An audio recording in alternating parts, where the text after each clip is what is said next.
नमस्कार दोस्तों, आप सभी लोगों का स्वागत है हमारे इस पॉडकास्ट में।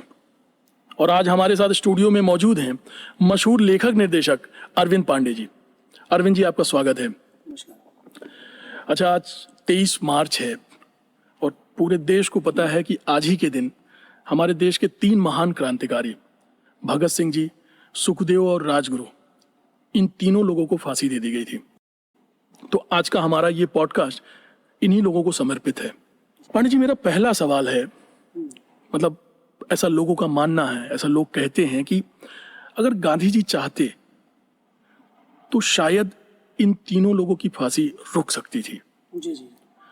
तो इस बारे में आपकी क्या राय है, या सच क्या है, वो हमारे दर्शकों को प्लीज बताइए। देखिए, सच क्या है ये तो कह पाना बड़ा मुश्किल है, क्योंकि ये सब इतिहास के पन्नों में दर्ज बातें हैं। और इतिहास जब भी लिखा जाता है, इतिहास जिसने भी लिखा है या जो भी लिखता है, वो कुछ ना कुछ अपना या तो ऐड कर देता है या कुछ ना कुछ अपने तरीके का जो नहीं होता उसको छोड़ देता है। तो हूबहू इतिहास पर हम यकीन नहीं कर सकते। हाँ, मेरा ये मानना है कि जब भी आप इतिहास के किसी टॉपिक पर डिस्कशन करें या रिसर्च करें, तो उससे रिलेटेड जितनी चीज़ें हैं उसके सहमति के साथ जो कही गई वो भी पढ़िए, और जो उससे असहमत होकर लिखी गई हैं उसको भी पढ़ना चाहिए। तो और उसके बाद अपना विवेक लगाना चाहिए कि क्या हो सकता था। तो ऐसे ही इस मुद्दे पर भी जो बातें कही जाती है कि गांधी जी चाहते तो ये फांसी रुक सकती थी। बहुत सारे लोग हमसे सवाल पहले भी कर चुके हैं कि गांधी चाहते तो ऐसा हो सकता था, गांधी जी चाहते तो ये रुक सकता था, गांधी जी चाहते तो ऐसा हो सकता था। ठीक है, उनका अपना सोचना है।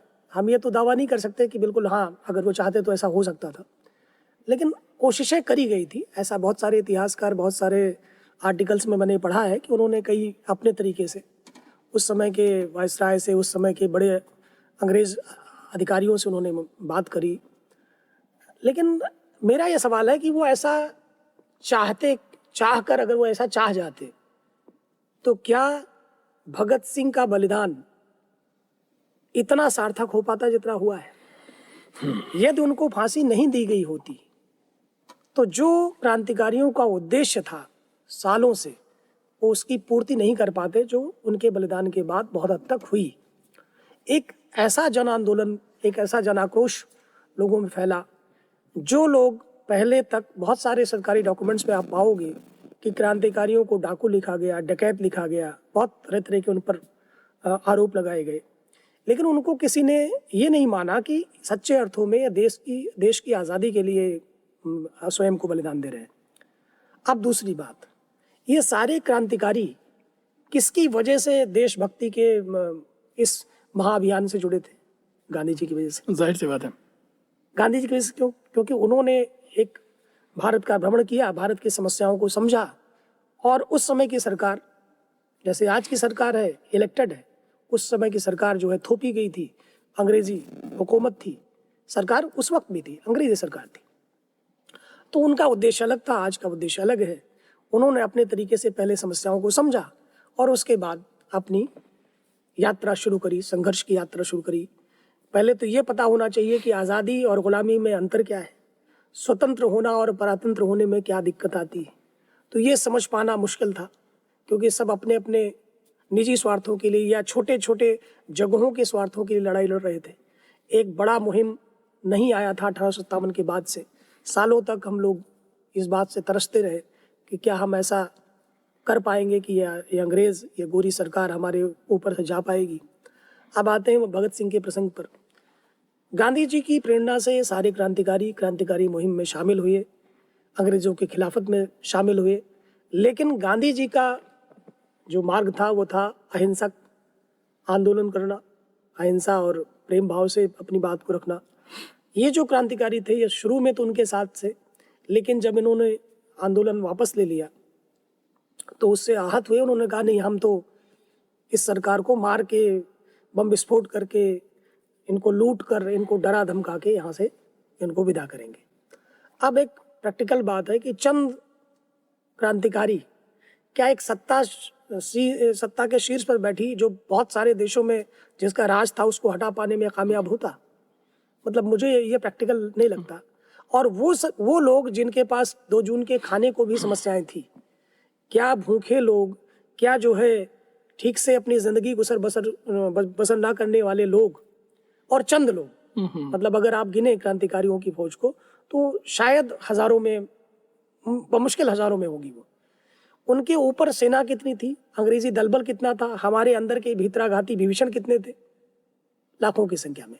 तो एक ऐसे सशस्त्र और सशक्त सरकार के खिलाफ क्या चुटपुट हिंसक आंदोलन कोई परिणाम दे सकते थे? शायद नहीं। तो बापू का रास्ता और इनका रास्ता अलग था। निश्चित रूप से जैसे आपके घर में कोई बुजुर्ग ये कहे कि ये काम मत करो, मैं इस विचारधारा का नहीं हूं, और आप कहेंगे नहीं हम तो यही काम करेंगे, ये मेरी विचारधारा है, तो क्या वो आपके सहयोग में खड़ा हो पाएगा?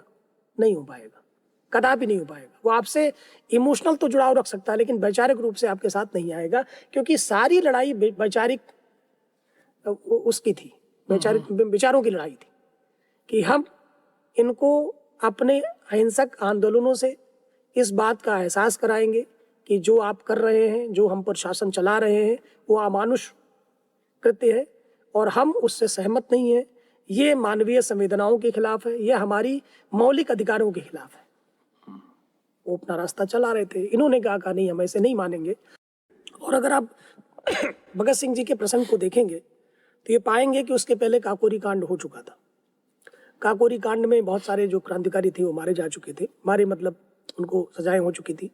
उस वक्त भी ये बात उठी थी कि कांग्रेस पार्टी चाहती तो इन क्रांतिकारियों को बचाया जा सकता था, उनके सपोर्ट में वकील उतारे जा सकते थे और अंग्रेजी सरकार से मुकदमा जीता जा सकता था।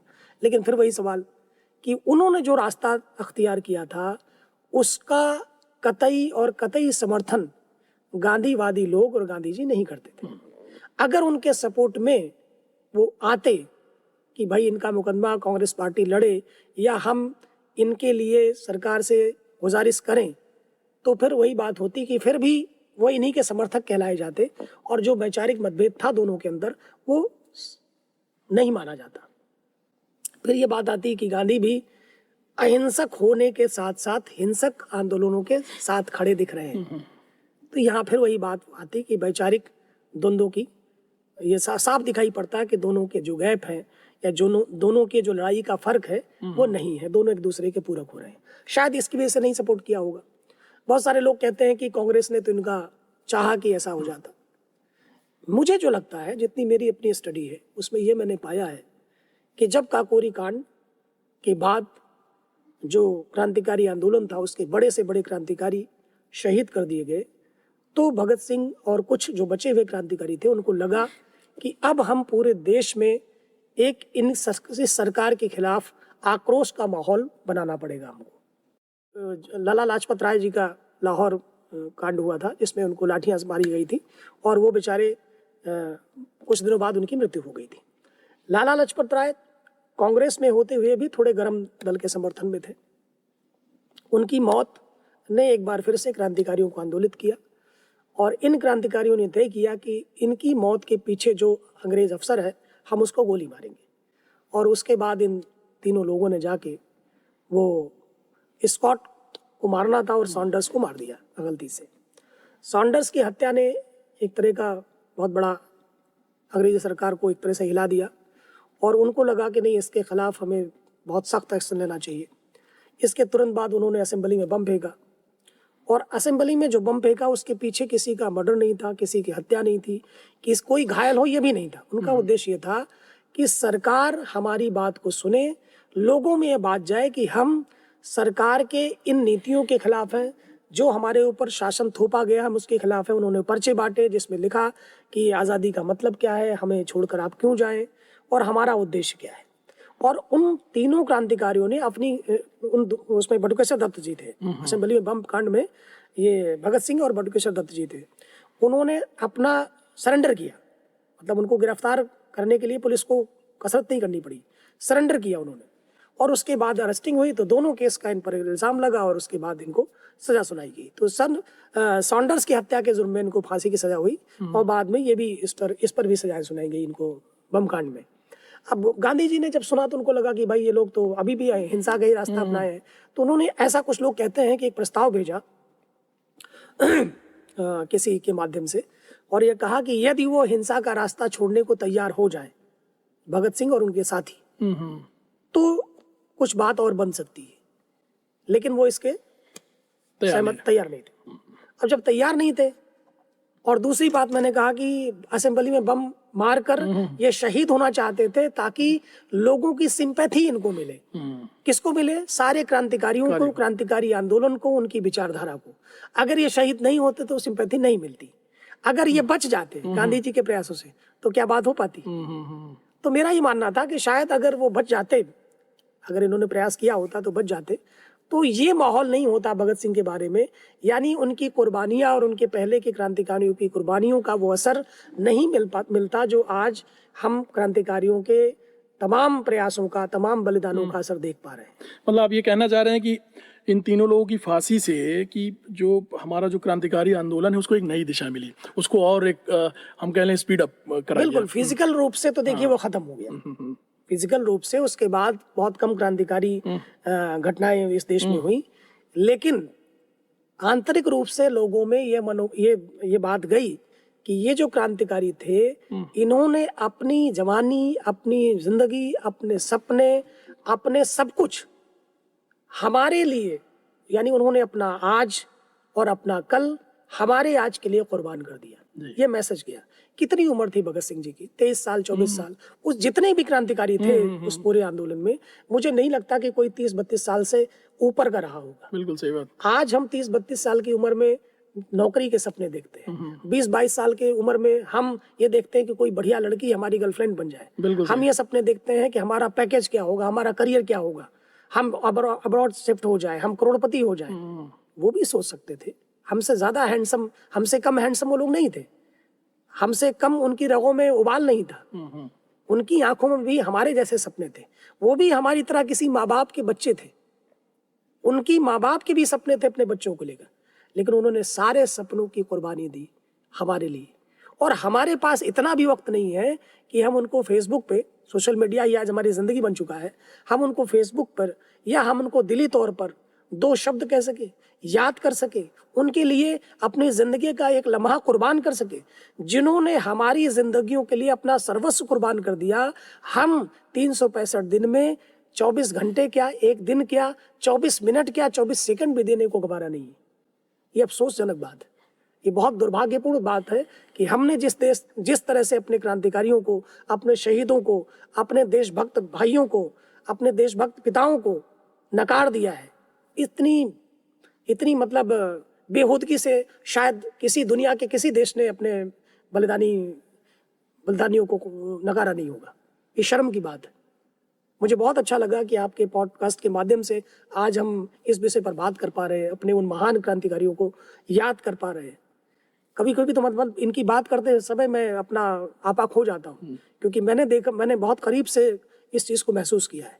जहाँ जहाँ उनको फांसी दी गई मैं वहाँ पे गया, जहाँ जहाँ वो रहे, जहाँ जहाँ उन्होंने काकोरी कांड पर मैंने बहुत काम किया है, तो इसलिए बहुत करीब से समझने का, उन गलियों को छूने का मौका मिला, उन सीढ़ियों पर छूने का मौका मिला। और मैं अपने दर्शकों को बताना चाहूंगा कि आपके जो आपकी जो आवाज़ निकल रही है वो बड़े दिल से, बड़े इमोशनली होकर के आप बोल रहे हैं, तो ऐसा लग रहा है कि आप बहुत करीब से इसको फील किए होंगे। तो मतलब ये आप सोचिए कि मुझे इस बात का बड़ा दुख होता है कि हमारे किसी इतिहासकार भाई ने, हमारे किसी इतिहासकार बुजुर्ग ने इस क्रांतिकारियों के पूरे मूवमेंट को इमोशनल तरीके से नहीं देखा। उन्होंने हमेशा देखा टेक्स्ट, कॉन्टेस्ट और जो उसके नंबर्स थे उसमें चले गए। मैं जब भी कभी सोचता हूँ तो ये सोचता हूँ कि मेरा बेटा 18 साल का है, उसके सपने क्या है कि भाई अच्छी नौकरी हो, अच्छी एजुकेशन हो, अच्छी नौकरी हो, अच्छा करियर हो, अच्छा घर हो, अच्छी गाड़ी हो, बैंक बैलेंस हो। जी, हमें खुशी होती है कि मेरा बेटा ऐसा सोच रहा है।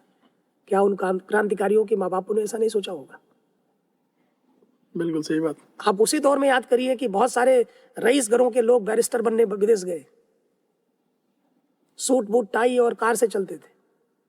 बड़ा ताजुब होता है कि लोग कहते हैं कुर्बानी और देशभक्ति और जो है देश को आज़ादी एक पार्टी के विशेष कार्यकर्ताओं ने दे दी, तो ये जो मरे ये कहाँ चले गए? ये तो कमाल की बात है कि मतलब लड़ाई हमने लड़ी, श्रेय हम ले रहे हैं कि हमने लड़ी, और हमारे कॉलर पे एक खरोच तक नहीं नहीं है, है। हमारे जिस्म पर एक जख्म का निशान तक नहीं है। ये कौन सी लड़ाई हम लड़ रहे थे? और जो बेचारे जिन्होंने अपनी जिंदगियां गला दी, जिन्होंने जातियों की इंतहा सही, जिनके चमड़े खुरच खुरच कर निकाल लिए गए, जिनको काला पानी, जिनको यहाँ फांसी, नैनी जेल, जिनको गोरखपुर, जिनको आजम अपना गोंडा यहाँ फांसी दी गई, उन्होंने कोई कुर्बानी नहीं दी। तो ये क्या कर रहे थे? सही तरीके से इसका आकलन होना चाहिए जी। हर क्रांतिकारी का, जिसने, मुझे लगता है कि एसी में बैठकर इस पर डिस्कस करना बहुत आसान है, लेकिन उस समय मैं कहीं पढ़ रहा था कि बिस्मिल की माँ एकादशी का व्रत रहती थी और उनके पास खाने को अन्न नहीं होता था। उस व्रत को पालन करने के लिए उनके पास फल फ्रूट नहीं होता था, लोगों से मांगती थी कि कुछ मिल जाए। आप सोचिए कि हम उस देश में रह रहे हैं और बड़े गर्व से कहते हैं कि हम बड़े आज़ाद हैं, हमें 75 साल आज़ादी के हो गए हैं, और ऐसे ऐसे लोग जो है, बटुकेश्वर दत्त के बारे में कहा जाता है कि वो बिहार के किसी गांव में उनको घास बेचते हुए पाया गया। ये हम सभी के लिए शर्म की बात है, निहायत शर्म की बात है, और सरकारों को डूब मरना चाहिए चुल्लू भर पानी में, अगर हमारे ऐसे क्रांतिकारी आज़ादी के बाद इस हालत में पहुंच गए थे। पांडे जी, आज का टॉपिक बहुत ही ज़्यादा इमोशनल हो गया और मुझे ऐसा लग रहा है कि दोनों लोग बहुत ज़्यादा इमोशनल हो गए। इसके लिए कई घंटे कम पड़ जाएंगे अगर इस पर हम लोग बातचीत करते रहे। तो आज का हमारा पॉडकास्ट हमको यहीं ख़त्म करना होगा। किसी अन्य एपिसोड में हम इसके बारे में विस्तृत चर्चा करेंगे। जी बिल्कुल। और बहुत बहुत धन्यवाद आपका, आपने आकर के इतनी अच्छी जानकारी दी। Thank you. धन्यवाद।